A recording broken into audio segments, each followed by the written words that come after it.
the county overall. And I am going to show kind of screenshots of several pages that the county has, and this slide has the links of everywhere we're going to be today, and how to get in touch with me if you have any further questions after today.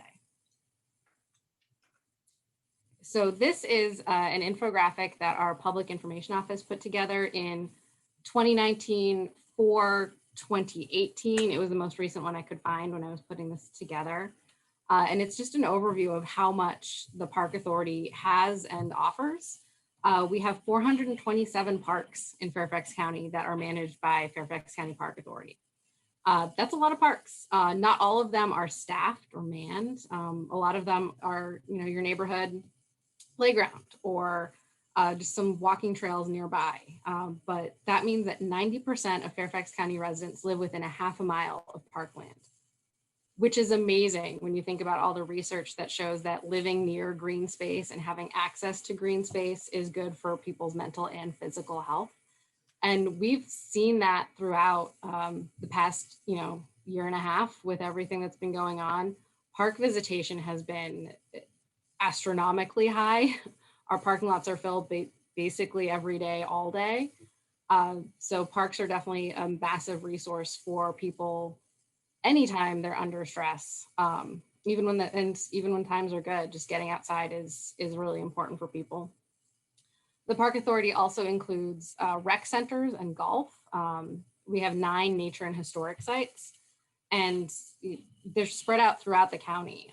So even if you don't necessarily want to go all the way across the county, because that is a long drive in traffic, there's something cool close to you. You may have to look for it a little bit, but there is something there. We also have farmers markets, summer concert series that are throughout the county. There's just all kinds of things you can do. So for volunteering with Fairfax County on the whole, this is the main volunteering page. And these are screenshots of this one web page, but you can see it's kind of broken down. You can volunteer with Fairfax County. You can look at the animal shelter. You can look at parks, and that's also going to include rec centers and golf, or with the sheriff's office, and that breaks it down a little bit more. And if you look further down, they have things broken down even more. So Department of Family Services, the libraries, Sheriff's Office, the Park Authority, storm drain education, cleanups and trees, Community Services Board. There's just so many resources. And so, as I said, whatever you're into, you can find it as a way to volunteer. Okay. For our main Park Authority page, because Mike indicated to me that you guys are spread out throughout Northern Virginia. So you probably want to volunteer closer to where you live. I know I don't enjoy commuting much, and I definitely don't want to do it for something I'm doing to give back. But they have ways you can search by site, and you can search by your district. So like Lee District, Mount Vernon District, you can search by those as well, which is a really nice resource for wanting to stay local. So this page will have upcoming major events, which with the pandemic, we aren't really having major events right now. But in before times, it would include, the 4-H fair or Celebrate Fairfax or various other big events that need kind of like one day or a couple day volunteers. And there's ways to volunteer no matter how much time you have to give back. So sometimes people just can't fit more than a couple of events in their lives. And that's awesome. That's great. We need you to come to cleanups and one-day events too. And some people have time to give, 2 to 5 days a month on a regular schedule. And goodness knows we need that too. So you can look through all the locations and opportunities and find whatever it is you need to find. Okay. So this is totally my wheelhouse. So this is Huntley Meadows Park. So the shot on the left-hand side is just our main website. So the fairfaxcounty.gov/park/Huntley Meadows. And the box it's in, the connect box, is almost down at the bottom of the page, which as the volunteer coordinator drives me a little insane because I want people to see volunteering first, but it's down at the bottom. And the little part that I circled where it says volunteers and internships, that is where all of our current opportunities are going to be. And different parks have slightly different setup, but whichever nature or historic site you're looking at, they will have a volunteers link somewhere on their own web page as well. So that has our current opportunities. And when I was putting this together, the opportunity we had up was Vernal Pool Surveyor, which is actually what Mike does for Huntley Meadows Park. And that's a natural resource management kind of position. It's a lot of data collection. And if you're interested in a position, you can click on it and it'll show you a lot more information about it. So we have, just at Huntley Meadows Park, these are our kind of main opportunities where we have regular volunteers who are in them every, 2 to 4 times a month. So we have kind of a front of house and back of house divide. It's not really a divide. A lot of our volunteers overlap in multiple positions. But there's, some people are more outgoing and want to interact with the public and some people don't, and both are fine. So our front of house is more of our customer service and interpretation angle. And that is, our front desk volunteers or volunteers on duty. Right now with the pandemic, our visitor center is closed. So a lot of people have shifted to being outside with being visitation monitors. And that is really just counting people as they go by and, if someone's trying to take their dog on the boardwalk, saying something politely. Roving naturalists, which are kind of field interpreters, and they go out and just talk about nature and what's happening at the park to visitors. Our historic house, Historic Huntley, is always in need of docents and greeters. And then program leaders and assistants, which is what it sounds like. They lead programs or help out with leading programs for the public. On the kind of back of house or natural resource management side, we have resource naturalists who come in and do work days, including mulching the pond trail or doing an invasive species removal or picking up trash. We have herbarium assistants that work with our main herbarium person. We have a handy person who comes in and kind of does whatever our natural resource manager needs done, including cleaning the visitor center bathrooms and removing trees that have fallen across the trail. He does it all. We have Workday Leaders who come in, and if I have a group from outside, like a corporate group or a church group or Girl Scouts who want to come and do a service day, my Workday Leaders will help lead those events just because I can't be everywhere at once. So those leaders are awesome because they will, teach what an invasive plant is and help this workday happen. We have Vernal Pool Surveyors. We have a Frog Watch program. And if you're not familiar, Frog Watch is a nationwide citizen science program where folks can take data for the species of frogs they're hearing and when. And that runs late winter through early summer. And we have a group that does it in the park because you can't be in the park alone after dark. So we have a slightly modified version. And that's a lot of fun. We have bluebird and duck box monitors, and we have one live animal in the visitor center. So we have volunteers who come and take care of our box turtle, Barry. And then we have those one-off opportunities where people can come in, and again, not everyone has time in their lives to commit to those previous opportunities we talked about. But if they can give back, just a couple times a year, we do have these events that they can come help out at, like our watershed cleanup events. We have 2 to 4 of those a year, just about seasonally. And those are great. Those are great for anyone who can, come for a couple hours on a Saturday or Sunday morning. And that's the time they have to give back. We need that too. We also do those invasive plant removal work days. We do a lot of those with private groups that contact me that want to do like a team building type event, or they have a group of people that they want to come to the park and do something that is helpful and supportive of our goals. And removing invasive plants is definitely up there, and it is labor and time intensive. So having groups come out and do that is amazing. We also have special events. Both our Friends of Historic Huntley and Friends of Huntley Meadows Park have an event in the spring in non-pandemic times. And we have folks who come in to basically just work a table at that event, help run groups through in that event. And those are pretty large. So having extra hands run around is always helpful. And these are pictures of some of our volunteers at our events. All these pictures are taken pre-pandemic, which is why there's no masks. But the one on the left with the table is our spring event, Wetlands Awareness Day, that happens, well, not this year, but otherwise every year.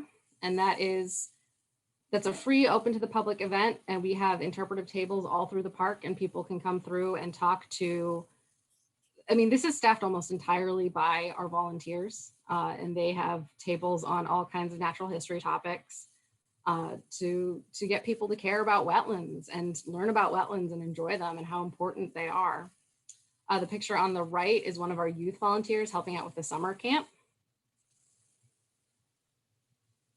These are some more of our events. The picture on the left of the woman in the pink hoodie is Vernal pool surveyor. She's taking water quality data. And we monitor our vernal pools throughout the park right now the data is all internal, but it's something that we use to make decisions about natural resource management, because we know what the water quality is, we know what animals we're finding in there. And without this volunteer group, we wouldn't have any of that information.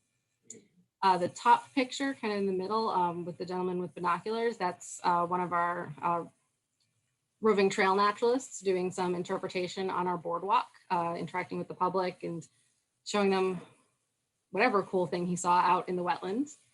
And the lower picture of the group is a corporate group that came and did an invasive species removal day. You can see all the plants in the back of the gator there. Okay, and signing up. So this screenshot is from one of our internships, but it's all the same.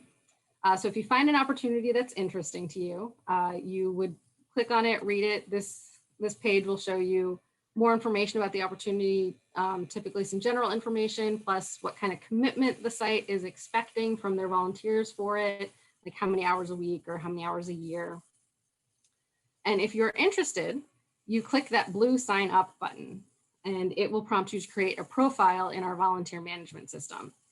Clicking the blue sign up button is really, really important. I run into it a couple times a year where someone's really interested in an opportunity and they've managed to create a profile, but not actually apply for a position. And if you haven't applied for that position through the sign up button, their name never appears in my files, and I have a really hard time kind of tracking them down and getting them in the right place. So if you're signing up for an opportunity and there's confusion, make sure you click the blue button. It prompts you to create a profile and a password.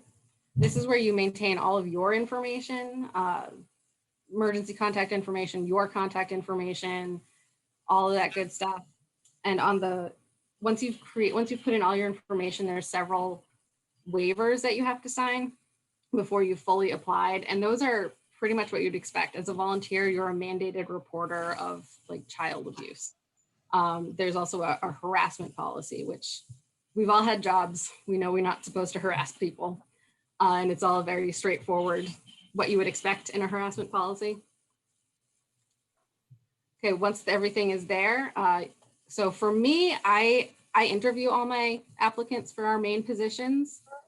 So people don't just get placed in them. They go to this pending status, and that means that your application has been sent to me and I will get in touch with you to set up an interview. Not all positions are the same. Not all sites are the same. So other sites will kind of have their own method of doing things. And as I said, it was short and sweet. So if anyone has any questions, I am happy to do my best to answer them for you. Well, great. Thank you very much, Haley. And shockingly enough, I have questions. Okay. So I'll try and get things going, and then maybe we can do it. There's a couple things. You mentioned the health benefits of green space, and we're as a slightly past middle-aged group or person myself, I was kind of wondering, do you know what they actually are, or is there a place where you could go and maybe read up on how? So I've read, I don't know about specifically. I have a couple of books that I've read. So a lot of them are from kind of a youth education perspective, but a lot of the health benefits translate across age groups. One great one is called Last Child in the Woods by Richard Louv, and it's Louv. And that is really about how unstructured outdoor play is really good for development, for physical and mental health development in kids. And I can't imagine, adults are just big kids. And I can't imagine that getting outside suddenly becomes bad for you. Some of the other things I've read are more, he has a sequel to that book called The Nature Principle, which is the same author. And those books are kind of required reading for nature interpreters, which is my background. So nature education. Education. Jane and Jerry. That's okay. Okay. What's that? The other kind of question I had, and this is really focused on what's going on right now. The beavers look like they're getting really beavery and industrious, and they've really expanded the dam scale and size. And for a while, I thought it was going to overrun the path over there. I know that it has an opportunity to back up into the neighborhoods and stuff. So I was kind of wondering about beaver dam management, or if there's any. Do you know if they've done something or they're going to do something? No. So we don't really worry too much about the beaver. So they have dammed up that front part of the wetlands, and there is a bit more of a flooded forest area in that part. Right now, we're just rolling with it. I think our natural resource management, the last time he talked about it at one of our staff meetings, was saying that he was working with someone to kind of raise that trail a little bit, at least in the short term, and then long term, we'll have to figure that out. But the wetland was initially created by beaver. So them expanding it, them changing the footprint of it, that's a very normal and natural thing. They are environmental engineers. Yeah. So they kind of do what they're going to do, and that's fine. Especially if you think about how many wetlands and how much of wetland area has been lost in the eastern half of the United States. Like, having wetlands is super important for a lot of wildlife, and for us. Wetlands are a water filter. They slow down water. They help mitigate massive storms. So having wetlands is really important for everybody. And there's one other question which you probably can't answer at all. It used to be a facility used by the military, and before that it was a lot of there's been a lot before it became a wetlands, if you will, or went back to being a wetlands. And one of the things that I've noticed are, in some areas, there's some remnants of the some old buildings and sidewalks and cables that were underground and stuff. And I was kind of surprised those had never been cleared out or cleaned out. Do you know anything about that and why they wouldn't? Or is it just they don't want to disturb things and just let it go the way it goes? So I think the answer to all of that is yes. So there's so much history at Huntley Meadows that some of the stuff there is truly considered a historic resource, and we don't touch it. Nice me. And because of that, we don't really do too much, because really to do anything, we'd have to have archaeology come out. Oh, you can also volunteer with the archaeology department through the Park Authority. They do collections and everything. Oh, cool. So there's a lot of stuff there from all the way going all the way back to the Masons and Native Americans. And we have more modern history with the military installation that was there. And so a lot of stuff that's not dangerous is just there. We also had, I forget what it's called, but they tested different kinds of road pavement. So we have that old road through the park kind of over on the South Kings Highway side. And while not pretty, is also a part of history. That was real and there, and people use that information.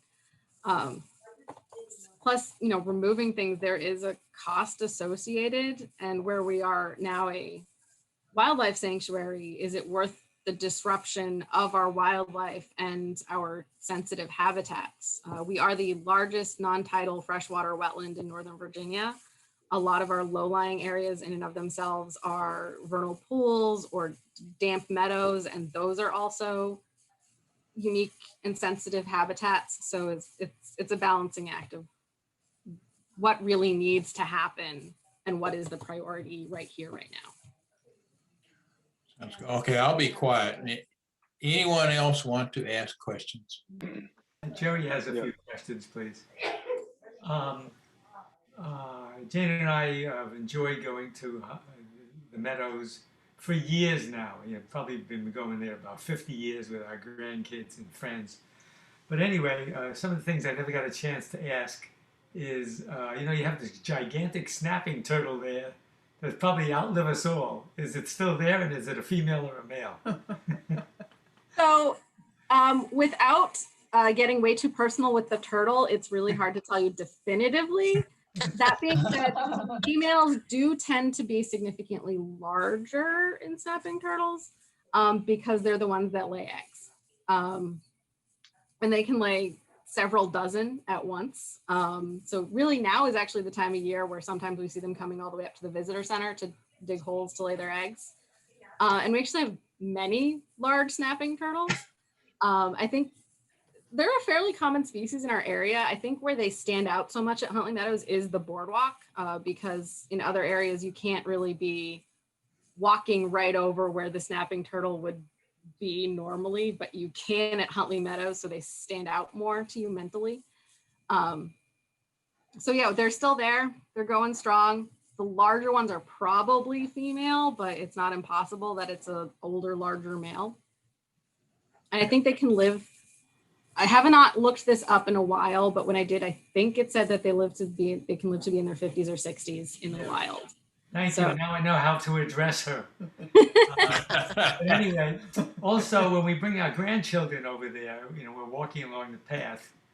I wonder, does your invasive group, do they take the poison ivy out from the walkway ever? No, we don't really do much to manage the poison ivy. We'll try to keep it kind of cut back on our trails, just because there are people walking there. But it is a native plant species, and it is a really important wildlife food resource, which, humans are allergic. We don't think of it as being a resource plant. We think of it as a nuisance plant.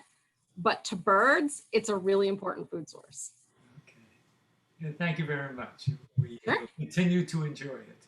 Good. Oh, one more thing. We were there last time we were there. We really had a hard time finding parking. Are you allowed to park on the driveway that brings you right up to the center, left or right side? So that is a situation that we're still trying to figure out how to manage effectively, because again, with the pandemic, our visitation, what used to be abnormally high visitation on a very beautiful weekend day in the spring or the fall has become almost daily. And so when the parking lot does fill, people do park on that entrance drive. And we have blocked off one side of it because it is more low-lying and it gets muddy, and it's too narrow to have people parking on both sides and have everyone else be able to get in and out safely. So right now there is parking on the one side, but I know other people have parked kind of up in the neighborhoods and walked in, and we don't really have any control over that. We just really hope that our visitors are being polite when they are in someone else's neighborhood. Keep up the good work. We love that place. Well, thank you. Haley, I just want to tell you that Huntley Meadows is my favorite Fairfax County park. I'm an avid nature photographer. Mm-hmm. So I try to go there, particularly in the spring, at least once or twice a week. I've met a number of other photographers there that come all the way from Maryland because it's such a unique and special place. And we're really lucky to have that in Northern Virginia. couple of questions. Just like Jerry and Jane, I've started bringing my grandsons to the park. They're really little. Is there any information about when the nature center might be reopening? We don't have anything definitively yet. We're thinking internal kind of scuttlebutt is maybe in the fall. We are going to be running summer camps this year, and I think they wanted to let us figure out running camps, how the pandemic is going to progress or not progress, what changes may happen, and then let us figure out being open once camps are over, because that way we can, our visitor centers are all often small buildings that are older, and I think that they're trying to mitigate, basically there's a whole lot of things going on and we're trying to keep everyone as safe as we possibly can. So yeah, our visitor center is most likely going to remain closed through the summer, and fall is a big to be determined. And my other question was, you talked about various volunteer opportunities. Is there any particular area that you're looking for, you need more volunteers? So that is going to be, so I can really only speak for Huntley in terms of our needs, because I work at Huntley. I don't really know what everyone else has going on unless they tell me specifically.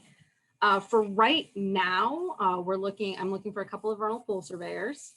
I may be opening our visitation monitoring to outside pieces. When we do open in the fall, I am going to very much need volunteer on duty or our front desk positions. We are also looking at kind of resurrecting our natural resource volunteer crew. That was very active back in the early 2010s when we were doing the wetland restoration project, and it's kind of fallen by the wayside, but we're going to be looking at kind of recruiting people for that to do projects around the park, including invasive species. I was going to say, if they have to get into that, could they Our make natural resource manager may the need. drain thing pop up a little higher? Because that's part of that faucet business. Just want to reiterate that really appreciate all having this wonderful park and all the other parks in Fairfax County for our Well, they got residents into that it, live they here. didn't do it. Thank you. That's Darn it, something why didn't you definitely ask them appreciate to? hearing. Well, they were in there. We are very dependent on our volunteers and the fact that the community Oh, and cares we've about talked us. about that for Huntley Meadows ages. has 6 full-time staff, 7 or 8 part-time staff, and 100 to 120, depending on the time of year, regular core volunteers doing all of these roles. And People cut into this. it's pretty Zoom vital in. that we have community love and support and people coming in to help us. What was the name of the program again from the 2010s that involved the invasive species that you're trying to start up again? Internally, we call it a whole bunch of things just because no one name really stuck perfectly. I didn't know they were going to redo But the our whole resource thing. naturalists or natural resource volunteers, it's kind of a nice generic term for a lot of manual labor outside. So if that's the thing you're into, that'll be coming up in the next year or so for Huntley Meadows. I have done some of that early on, and it was really kind of interesting. One I remember was we built some, and I was curious as to what happened. I haven't had a chance to talk to the guys. We built some like wooden barrages in what used to be the farm drainage ditches, I guess, that have now kind of morphed into creek. I'm reminded every time I'm out there walking around that this used to be some guy's farm, long time, George Washington Day farming, and they drained it, and there's all kinds of little ruts and runnels and things back in the woods where the water, but at any rate, they were worried about erosion. We put a bunch of wood like barrages that were staked down and tied down. And I kind of wondered how they worked out over the years. I don't like going just randomly tramping back up in the creeks to see, but Anyway, yeah, that was a pretty big, I thought, pretty big construction project. And, I think some of the universities get involved in some things as well, or they did. More questions and comments? Anybody want to praise Huntley Meadow to the skies for being a great resource and a wonderful place to go? There you go. I tell you, I have never seen the like of people taking pictures. Like, you know, I go down and do the monitoring, but sometimes I just go out. If you go out in the mornings, oh my gosh, there's $500,000 worth of cameras. I don't know if anybody's taking good pictures, but they're sure spending money on their cameras. And they got lenses that are about as long as I'm tall. Little carts hauling them around and stuff. So John, you got some serious competition if you're There's a Facebook page where there's a group of photographers post their Huntley Meadows pictures, and really great pictures. Have you addressed the impact that the cicadas will have upon the environment and the animals? Have you sat down with your staff? Because it's a lot of protein that's going to be hanging around out there. And the birds are going to have a feast, but it's only once in a lifetime to them. Yeah, that's exactly it. It is just going to be a boon for all wildlife that eats insects, that might even think about eating insects. I'm excited about it. I love cicadas. I think they're awesome. I know not everyone feels the same way as I do personally. We're looking forward to it. I know they don't have the impact that they seem to, just because they are so loud and they're such clumsy flyers, and they're big enough that we really notice them. But you know, they're not going to eat your vegetables. They're not going to eat your flowers. They might have an impact on a young, newly planted tree. But for a lot of our established trees, they might see some pruning at the ends, but that's really going to be it. And where it's once every 17 years, you know, we all need a haircut every 17 years or so, right? So yeah, I think it's going to be awesome, but then again, I like cicadas and they're totally harmless. And yeah, everything's going to eat really well this spring and never again, and they will be bewildered. But that is the reproductive strategy of the 17-year cicadas, is you come out in such numbers that you as an individual cicada are much less likely to be eaten because there's so many cicadas. Well, it's a good theory, you know, if you wait a long time between coming out too, because, you know, you get 2 or 3 generations of birds and they're not necessarily expecting 100 million cicadas to show up, you know, so they don't have 1,000 babies, you know, so you can do real well that year, but, you know, for the next 16 years, you're going to be hungry if you specialize in them. In the sequences. At any rate, it's all pretty cool. I like it's been fascinating to work with the stuff. Any other questions, or comments? Anybody? I was just wondering, since it's so crowded, is there any time of the day or morning when it's not? So that's something that I really can't give you like if you come 10 a.m. on Tuesday, it'll be great, because I can't predict it that much. I do know that weekends are busier than weekdays, just because it's a weekend, people are off work. There does seem to be a little bit, it seems that things will kind of even out a little bit towards the afternoon. That I know several of you mentioned that we're photographers. As staff, we've noticed that our visitors seem to come in shifts. So way first thing in the morning, we get the photographers and the birders. And when they start rolling out around between, I don't know, 9:30 and 11 is when the families with very young kids come in. And then towards the afternoon, you get folks who are getting out of work. They will come in the late afternoon and evenings. So it's different times of day, you get a little bit of a different crowd. Everybody's great, there's no judgment attached to any of these crowds from me. They're all wonderful. But it's interesting to see the changes throughout the day. But yeah, I'd say lunchtime-ish seems to be a little bit of a lull. Granted, it seems that there's a little bit of a lull in the wildlife viewing, typically too, because they are having a nap or something. I don't know. But if your goal is really just to avoid people as much as possible, come when it's slightly overcast, maybe a little bit chilly, not necessarily raining, but if you do want to go outside and kind of avoid the crowds, if the weather is, not terrible, but just off of beautiful, there's probably fewer people. We've a park manager at another park I worked at made the observation that many of our visitors seem to be solar powered. So the more beautiful it is, the more visitors we have.